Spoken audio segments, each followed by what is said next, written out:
from the sun for free. Don't you?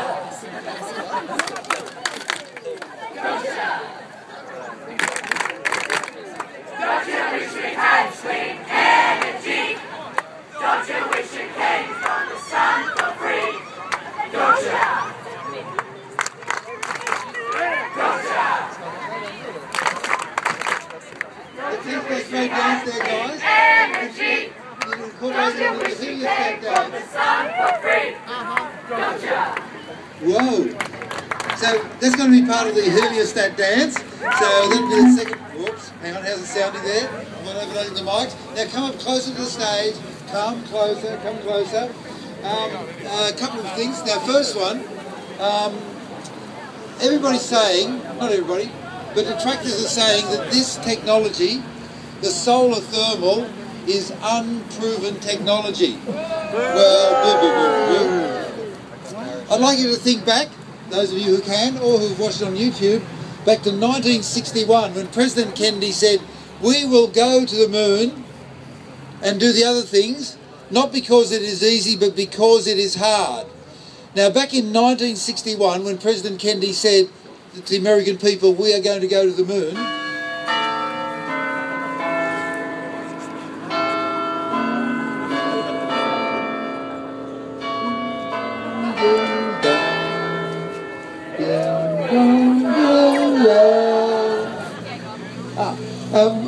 when he said to the American people that they would go to the moon, the Americans had never even put a human in orbit around the Earth.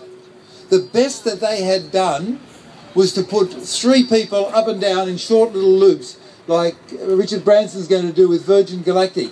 The Americans had a total of 16 minutes of space experience, and yet he said, we will go to the moon. Thank you very much. Thank you. You're my new best friend forever. Thank you. And he said we would get to the moon, and they did it in 10 years.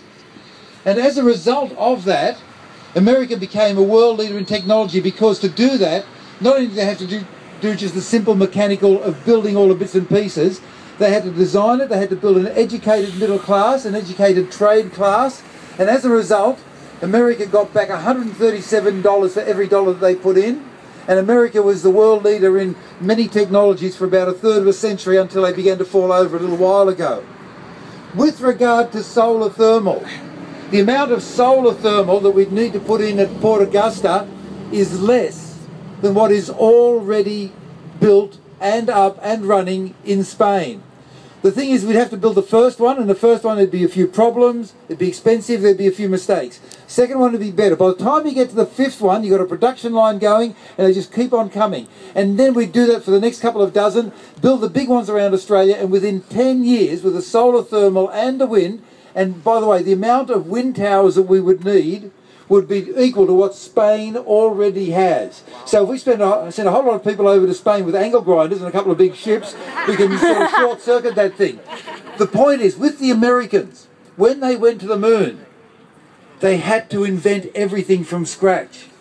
With this particular case, with providing Australia with all of the electricity at 1/3 the price of burning coal, including renewables, it's all what the engineers, any engineers in the audience, what they call COTS, commercial off-the-shelf technology. All we have to do is work out how to make it work on a really big scale and then send that around the world to other people, sell it once we've got it working for ourselves. So that's the goal we're heading for. And when the people say, from a business point of view, well, you're not going to make a profit in your first quarter, well, neither did a railway line, neither did a newborn baby. What, are you going to get rid of the baby after 3 months if it doesn't start earning income for the family? Come on, give me a break.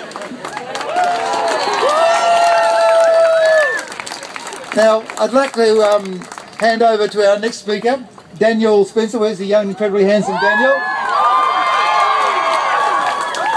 Got a couple of words about Daniel. He's also with the Repower Port Augusta. So remember, what we're doing here is something that we want to do as the first one for Australia and then expand it out. And remember, you do the first one so you can do the second one. So he's a 22-year-old community campaigner.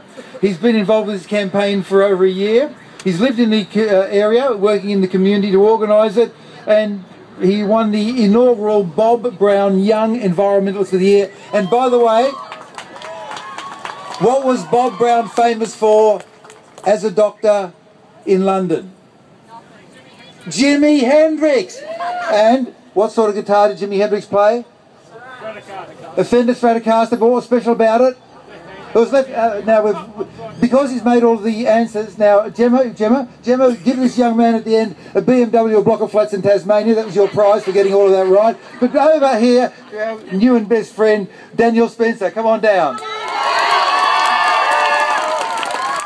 Thank you, Dr. Karl, and thank everyone who's walked and who's here today supporting. It's amazing to see you all.